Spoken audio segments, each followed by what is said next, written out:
Neurodivergent people often experience rejection sensitivity, and from that, chronic shame and emotional intensity. We were often punished or shamed by teachers and growing up for being too much. That internalized shame becomes its own trauma, and on top of the trauma of sensory or social overwhelm. Healing comes through self compassion, trauma informed support, and learning to name and feel your emotions without judgment and with compassion.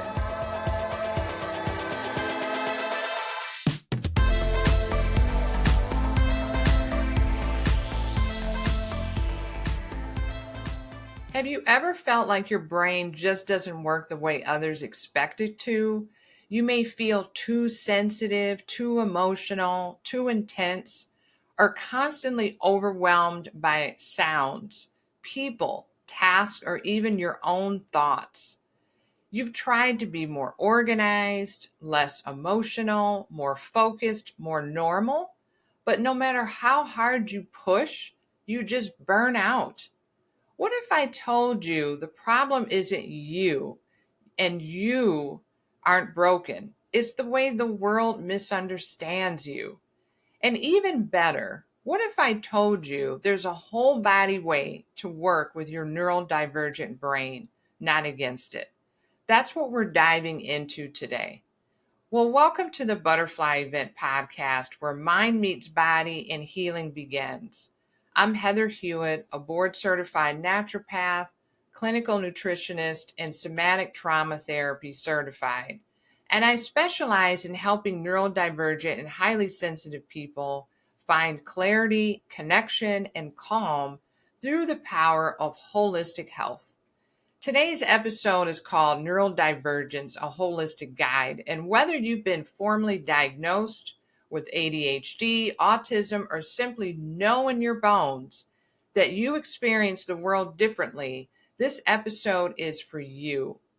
Well, the challenge is the traditional approach to neurodivergence focuses almost entirely on behavior. You're told to just sit still, focus harder, mask your emotions, push through sensory discomfort. But neurodivergence is not just a cognitive or behavioral difference, it's a nervous system difference, a sensory difference, an emotional and biological difference. And when we ignore that, we miss the most important part of healing and self understanding. Most neurodivergent people live with chronic nervous system dysregulation. That just means your brain and body are constantly on high alert, ready to fight, flee, freeze, or fawn, even when there's no real danger. And over time, that constant stress wears you down.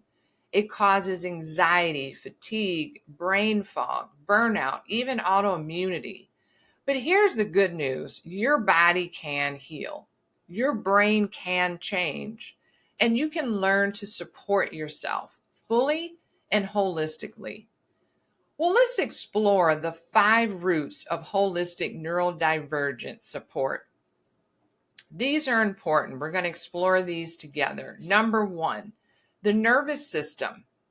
Many of us are living in chronic fight or flight. The amygdala, which is a part of the brain, the limbic system, the fear center of the brain, is overactive, and the body never gets a signal it's safe to relax. Tools like breathwork, vagus nerve stimulation, somatic grounding, EFT, aromatherapy can be life-changing. Something as simple as humming and singing, shaking your body, or walking barefoot in the grass helps tell your body, we're safe now. Number 2, nutrition and brain health. Neurodivergent brains often have a higher nutritional demand.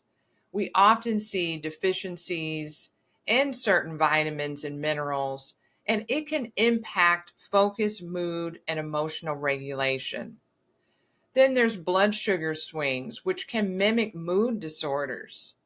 Inflammation in the gut can show up as brain fog. A diet that's rich in whole foods, especially having plants in variety and diversity, healthy fats, adequate protein, and fiber supports the brain and helps stabilize that roller coaster of emotions and blood sugar. Number 3, sensory environment. Sensory overwhelm isn't a personality flaw, it's a nervous system feature. Crowded stores, bright lights, itchy fabrics, loud conversations, they can feel excruciating when your system can't filter them out. Curating a calming, safe space using noise reducing headphones, wearing soft clothes, dimming lights, these aren't indulgences, they're necessities and they're medicine for most of us. Learning what soothes your system is one of the most powerful, loving things you can do for yourself. Number 4, emotional regulation and shame. Neurodivergent people often experience rejection sensitivity, and from that, chronic shame and emotional intensity. We were often punished or shamed by teachers and growing up for being too much. That internalized shame becomes its own trauma, and on top of the trauma of sensory or social overwhelm. Healing comes through self compassion, trauma informed support, and learning to name and feel your emotions without judgment and with compassion. Number 5, spiritual and existential sensitivity. Many neurodivergent and highly sensitive people feel deeply connected to nature, animals, art, or a sense of purpose. We often have deep existential questions, intense empathy, and a hunger for meaning. This isn't a flaw, it's a strength. Meditation, time in nature, journaling, creative expression, these are all key tools that bring you home to yourself. Well, the shift happens here and right now. Here's the turning point. When we stop asking, how do I fix myself, as if we're broken, and instead ask, what does my body need to feel safe right now? Everything changes. You move from masking to healing, from overstimulated to regulated, from burned out to resilient. You begin to feel proud of your sensitivity, not ashamed of it. You begin to trust yourself instead of constantly second guessing. You start building a life that actually fits your wiring. And that's what I mean when I say holistic healing isn't about changing who you are. It's about finally supporting who you've always been. So if you've ever felt too much, too emotional, too distracted, or just too different, I want you to hear this. You're not broken. You're not weak. You're wired for depth, connection, and sensitivity. This is your gift. You just need a new map, one that includes the whole of you, mind, body, and soul. Neurodivergence isn't a disorder to cure, it's a design and a gift to honor. Personal story, I remember feeling different all of my life. And when I learned I was highly sensitive many years ago, neurodivergent, and even had a formal diagnosis, I think 3 or 4 years ago now, it changed things for the better. It didn't take away the challenges, but gave me a powerful light to shine on my path. It gave me direction, it gave me the why and understanding, which is very powerful. And if any of this resonated with you today and you found this to be beneficial and helpful, please comment, subscribe, like, and remember to embrace the change, discover the beauty of transformation, and embrace your inner butterfly. Bye for now.